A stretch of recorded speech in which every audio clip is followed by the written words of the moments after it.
안녕하세요. 도연보살입니다.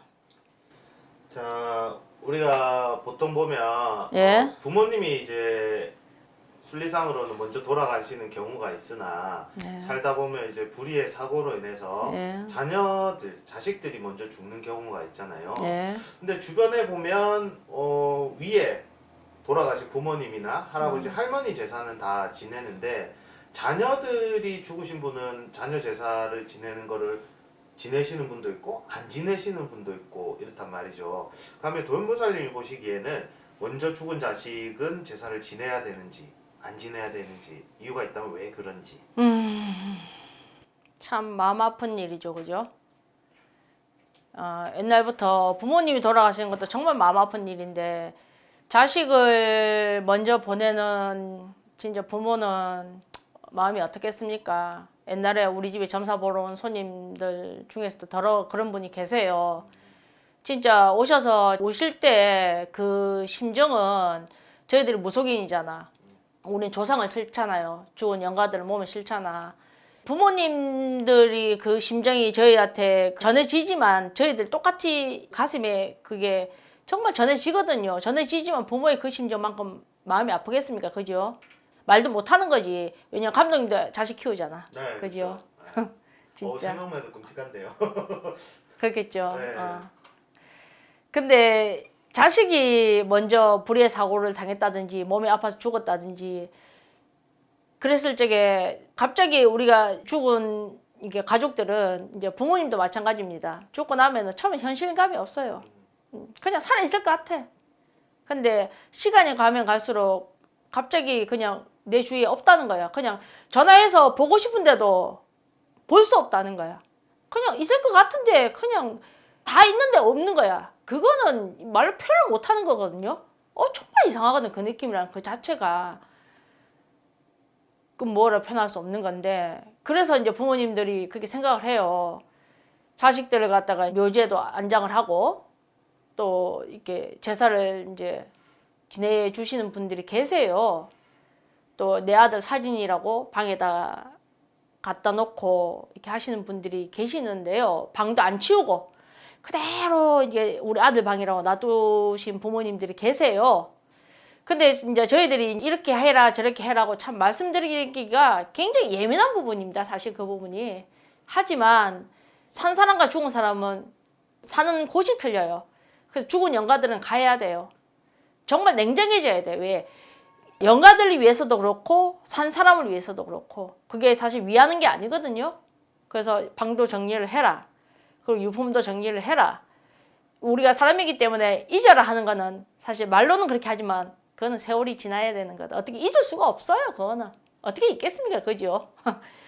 이제 생각이 조금씩 덜 난다는 것 뿐이지 늘 뭐 마음속에 가슴속에 있는 거겠지만 옛날부터 그런 말 있어요. 장가를 못 가고 시집 못 가고 죽은 영가들은 제사를 안 지내죠. 그렇듯이 또 자식 제사인데 본래는 부모가 지내면 안 되는 겁니다. 사실은.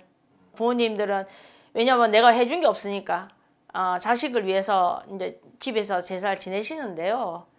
정말로 해주고 싶다고 하시면은 그냥 절에서 49제를 지내주신다든지 아니면은 그 영가가 갑자기 이제 죽었다든지 갑자기 뭐 불의 사고를 당했다든지 그러면은 해운꽃을 해주신다든지 뭐 진호기를 해준다든지 그렇게 한 많고 못 많은 영가들이 갑자기 죽어버리면 자기들도 놀래거든. 그것도 부모하고 갑자기 하고 싶었던 말들이 있잖아. 왜냐면 죽을 때 준비할 시간이 있어야 되거든. 그런 고를 잘 풀어가지고 마지막 인사를 할 수 있도록 해가지고 연불 잘해서 보낸다든지 그런 걸 해주시고 해주고도 그래도 더 해주고 싶다 하시거들랑 절에 보면은 백중날 내지는 왜 또 제사를 지내주는 날들이 있어요. 뭐 임자 없는 제사를 모셔주는 날도 있고 또 이제 십장가 못 가고 무자들 올려주는 날이 있거든요. 뭐 그런 날 올려주시는 게 저는 맞다고 봅니다. 그래서 부모가 자식 제사를 지내는 법은 사실은 없어요. 옛날에는 애가 죽고 나면은 배다 뭐 애기묘를 썼다 하지만은 그 묘지도 안 쓰는 게 맞습니다. 뿌리는 게 맞아요. 근데 그걸 표적을 지어놓고 집에다 사진을 찍고 하면 내가 애착을 가지는 거잖아. 그러면 떠난 자식도 애착을 버려야 돼요. 부모한테. 부모 깃을 떠나버려야 되거든. 사람이 죽고 나면은 좋은 곳으로 가서 다시 이제 다른 몸을 받아서 태어나든지 그렇게 되잖아요, 우리가. 그게 이제 환생한다 그러잖아, 우리가. 그렇게 돼야 되겠죠. 근데 애착을 가지면 이승을 떠돌게 돼요. 그러면 그게 굉장히 고통스럽습니다, 그게. 그게 바로 뭐냐면 귀신이 되는 거예요. 그래서 애착을 가지면 안 됩니다. 해원해탈을 해야 되는 것이지. 그래서 우리가 해원굿을 해주는 거잖아요. 좀 무거운 주제인가? 네, 조금 뭐 밝은 주제는 아니죠. 그죠? 네네. 그래서 뭐 어떤 분 납골묘도 뭐 쓰시는데 뭐 사진도 올려놓고 이제 그거는 사실은 어디 가가지고 내가 가볼 자리가 있어야 된다 이야기를 하시거든. 그거는 제 개인적인 생각입니다. 이거는 산 사람의 욕심, 그 부모의 욕심, 내가 못 보내주는 거예요. 그거는 나의 욕심. 원리로 따진다면 그렇습니다. 사실 영가들은 그냥 내가 떠나면 화장하고 나면 에너지가 0이에요. 0. 이제 묘지를 안 쓴다면은 납골묘 하시는 분들은 저보고 좀 싫어하겠지만 덜땡이를 좀 던질지 모르겠지만 거기 뭐 아파트처럼 거기 갇혀가지고 있어가지고 좋을 게 뭐가 있겠습니까? 그죠? 요즘 뿌릴 장소도 없다 사실은. 네, 그죠? 그렇죠. 그래도 또 이제 지정하는 장소들이 있으니까 육체하고 사람이 죽고 나면요 몸하고는 그냥 분리되는 거예요. 자연으로 돌아가는 게 제일 좋습니다. 요즘 여러 가지 형식이 있으니까. 그래서 오늘 결론을 말씀드린다면요. 마음은 아프지만 자식이 먼저 이 세상을 떠나셨다면 부모님이 제사를 지내지 마시고 그래도 지내주고 싶다면 절에 가서 제사를 올려주시는 게 맞다고 봅니다. 그렇게 참고를 하시면 될 것 같습니다. 도연보살도 다음에 나오도록 하겠습니다.